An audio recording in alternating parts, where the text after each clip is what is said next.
Alhamdulillah, kembali kita bersiaran dalam Selamat Pagi Malaysia. Seperti biasa, Selamat Pagi Malaysia ini pelbagai pengisian akan kita sampaikan kepada anda semua. Pastinya bulan Ogos ini adalah bulan yang cukup istimewa untuk Malaysia, bulan kebangsaan kita. Dan yang paling penting, besok adalah sambutan Ma'al Hijrah yang akan berlangsung di Masjid Negara. Bersama saya ada dua orang tetamu. Pertama, kita ada Encik Mahathir Mustafa, Ketua Penolong Pengarah Bahagian Keurusetiaan dan Hubungan Luar JAKIM. Dan yang kedua, Ustaz Ilham Cik Daud, Penolong Pengarah Bahagian Keurusetiaan dan Hubungan Luar JAKIM, yang akan kita kupas bagaimana sambutan Ma'al Hijrah yang akan bakal berlangsung besok, iaitu 29 Zulhijjah 1441 Hijrah. Kita nak sambut nak sambut tahun baru bulan Islam ni lah. Jadi kita lihat dahululah, apabila kita bercakap pasal sambutan Ma'al Hijrah, mungkin berbeza pada tahun 2020 ini, cukup berbeza. Semua sambutan di Malaysia cukup berbeza dengan tahun sebelum-sebelum ini. Jadi gambaran awal bagaimana sambutan akan bakal berlangsung besok. Ustaz, silakan dahulu. Okay, bismillahirrahmanirrahim. Assalamualaikum warahmatullahi wabarakatuh. Terima kasih pada Wan dan semua kru. Okey, baik. Sambutan Ma'al Hijrah yang akan berlangsung insya-Allah esok pada 19 Ogos bertempat di Masjid Negara sedikit berbeza kalau kita nak lihat pada sambutan-sambutan yang sebelum-sebelum ni. Kerana pada sambutan kali ini adalah kita buat dengan berdasarkan SOP dan sederhana. Walaupun dalam keadaan yang sederhana, sambutan yang insya-Allah kita akan adakan kali ini adalah dalam bentuk yang orang kata masih meriah, mengekalkan ciri-ciri semangat hijrah itu sendiri. Dan untuk kali ini kita kata dalam keadaan keterbatasanlah dengan SOP yang telah ditetapkan oleh kerajaan, MKN. Contohnya tetamu yang kita jemput mesti memakai pelitup muka, membawa sejadah sendiri. Itu yang membezakanlah. Apapun kita nak ambil semangat hijrah tu, sebab tu kita buat juga sambutan pada tahun ini. Alhamdulillah. Jadi kalau kita ikutkan tema yang akan dipilih adalah Ummah Rabbani, Negara Harmoni untuk tahun ini. Dan kalau kita lihat setiap tahun tema itu berubah. Betul. Jadi mesti ada signifikannya kenapa tema ini dipilih. Ustaz? Baik.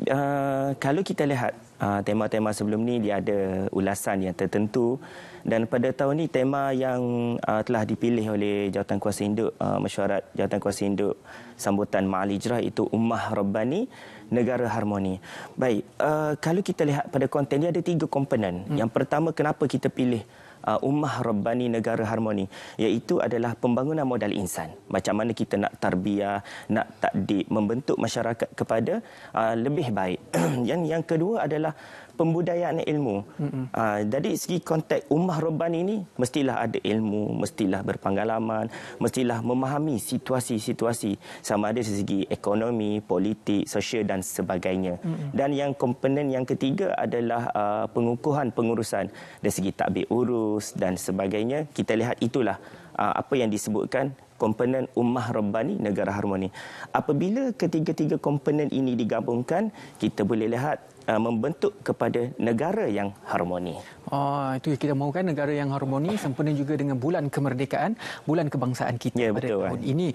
Jadi kalau kita lihat juga lah, banyak sebenarnya isu-isu dan juga perkara-perkara yang diangkat setiap tahun. Dan juga antara objektif-objektif Ma'al Hijrah ini juga cukup penting untuk kita tahu, kerana setiap tahun itu pergerakan dunia berubah. Betul. Pergerakan isu juga berubah. Jadi apakah isu-isu yang diangkat dan juga objektif yang akan disambut pada tahun ini? Cik Mahathir? Baik.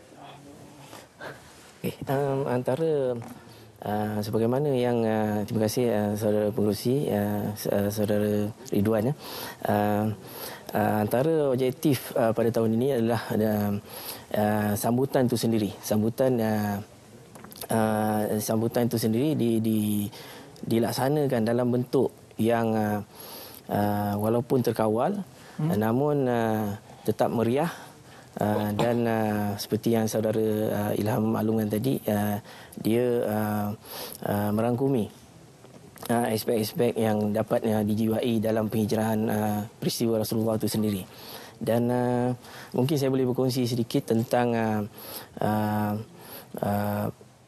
pelaksanaan pada kali ini.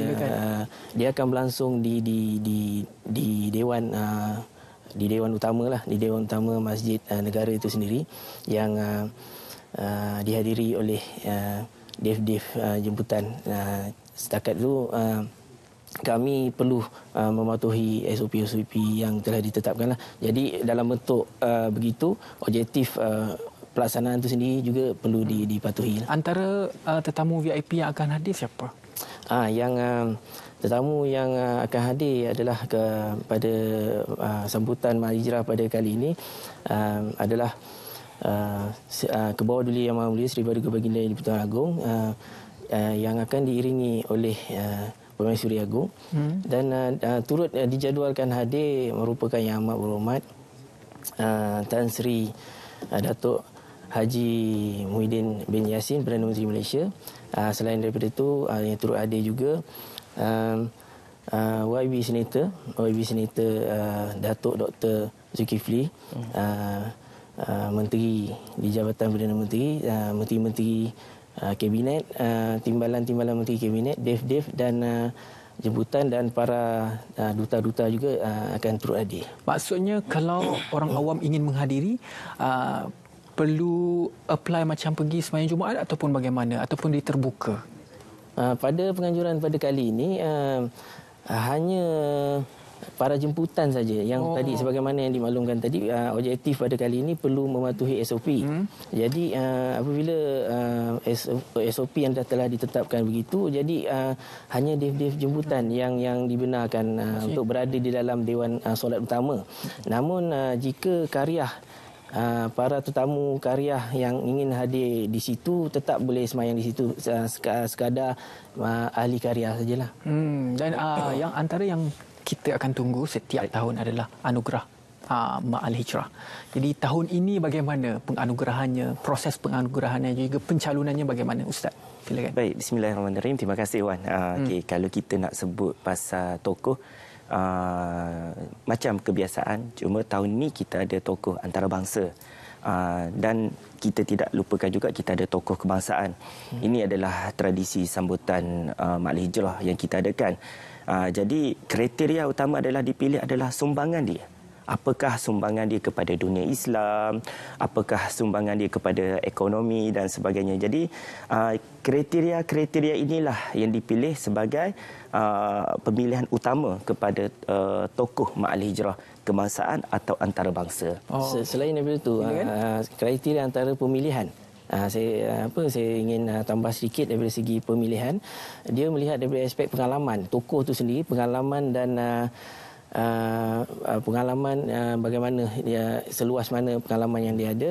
Selain daripada itu, kepribadian yang unggul, dan di samping itu juga sumbangan yang telah diberikan, sumbangan cemerlang yang telah diberikan, dan juga selain daripada itu melihat daripada faktor sumbangan yang diiktiraf dalam negara dan luar negara. Itu antara kriteria pemilihan tokoh itu sendiri. Itu antara yang kita tunggu-tunggulah, siapa yang akan menjadi tokoh Ma'al Hijrah, dan ia memberi satu titik yang penting kepada Malaysia. Semua orang tunggu-tunggu sebenarnya. Betul. Jadi apabila kita berbicara mengenai acara, mesti ada acara-acara selingan dan acara-acara menarik apabila sambutan Ma'al Hijrah tahun 2020 ini. Jadi bagaimana acara-acara lain juga?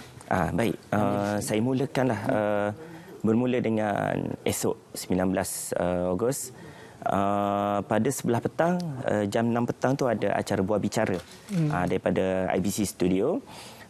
Sementara menunggu ketibaan Kebawah Duli Yang Maha Mulia Seri Paduka Baginda Yang di-Pertuan Agong dan Raja Permaisuri, mungkin ada panel yang akan bersama dengan kita esok. Okey, baik. Dan seterusnya, kemuncak acara pada sambutan sebelah esok adalah penganugerahan lah. Sebagaimana kita tahu, selepas anugerah tu ada bacaan doa akhir tahun untuk 1441 Hijrah, dan selepas azan maghrib ada bacaan doa untuk awal tahun, maksudnya awal Muharram lah, yang 1442 Hijri yang kita tunggu-tunggu. Itu untuk acara esok. Okey, bagi sebelah hari yang lain untuk 20 hari bulan, akan ada slot tertentulah, slot khas, dokumentari khas pada pukul 10.30 pagi berkaitan dengan hijrah, dan ada wawancara sebelah paginya yang saya dimaklumkan ada wawancara bersama tokoh Mak Hijrah.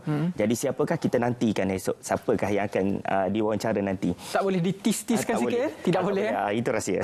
Baik. Dan yang kena tengok. Dan yang sebelah malamnya ada forum khas, forum perdana Mak Hijrah menampilkan panelis-panelis yang saya rasa tidak asing lagi untuk kita semua rakyat Malaysia lah. Contoh Dr. Fadli, Fadli, Farid Ravi, Prof. Madia Sharifah Hayati dan sebagainya. Baik, itu antara untuk pengisian sempena sambutan. Dalam tempoh sekarang, sebenarnya JAKIM juga ada buat satu pertandingan seni khot peringkat kebangsaan. Yang mana pertandingan ni dengan kerjasama Yadim dan kita menawarkan hadiah yang cukup, kata bagi saya cukup lumayanlah. Untuk Johan 5,000, naik Johan 4,000, tempat ketiga 3,000 dan ada hadiah sagu hati 500 dan hadiah khas. Untuk pertandingan ni sebenarnya dibuat khas sempena Ma'al Hijrah bagi menghayati semangat hijrah dan sebagainya. Jadi kita serulah kepada semua warga negara Malaysia terbuka sama ada Islam atau tidak Islam untuk menyertai pertandingan ni.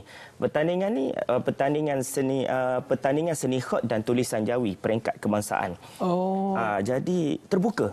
Jadi saya menyerulah kepada rakyat-rakyat Malaysia yang berkemampuan dan rasa boleh ada bakat masing-masing nak ditonjolkan, insya-Allah boleh sertai pertandingan. Ini adalah pengisian untuk Mak Hijrah kita pada tahun ini. Siapa yang ada skill seni menulis khat boleh sertai pertandingan seni khat, boleh. tulisan peringkat kebangsaan sempena Ma'al Hijrah 1442 Hijrah. Itu dia semangat-semangat yang perlu kita isi dalam sambutan kita, dalam keadaan kita menyambut tahun baru Ma'al Hijrah nanti. Mungkin kata-kata terakhir dan juga harapan, juga pesanan untuk semua masyarakat agar kita menghayati peralihan tahun baru ini. Okey. Terima kasih saudara Izwan. Kata-kata harapan kami daripada pihak penganjur adalah walaupun pada tahun ini sambutan Ma'al Hijrah peringkat kebangsaan ini dianjurkan secara sederhana, namun tetap meriah, dan harapan kami agar orang ramai di luar sana dapat mengikuti siaran langsung pada esok hari, seterusnya dapat menjiwai sambutan Ma'al Hijrah itu sendiri dan seterusnya menginspirasikan penghijrahan Rasulullah sallallahu alaihi wasallam. Insya-Allah, alhamdulillah. Selain itu kan, silakan. Kita tengok tambahan lagi. Kita lihat pada Hijratul Rasul itu semangat yang dibawa oleh Nabi sebagaimana firman Allah Subhanahu Wa Taala Suratul Baqarah ayat ke-214, innal ladzina amanu wal ladzina hajaru wajahadu fi sabilillah ulaika yarjuna rahmatallah wallahu ghafurur rahim. Kita nak ambil semangat yang dikatakan oleh Cik Mahathir tadi, semangat hijrah Nabi ni sebab kita nak dapatkan rahmat daripada Allah. Sebab tu kita bersama hijrah.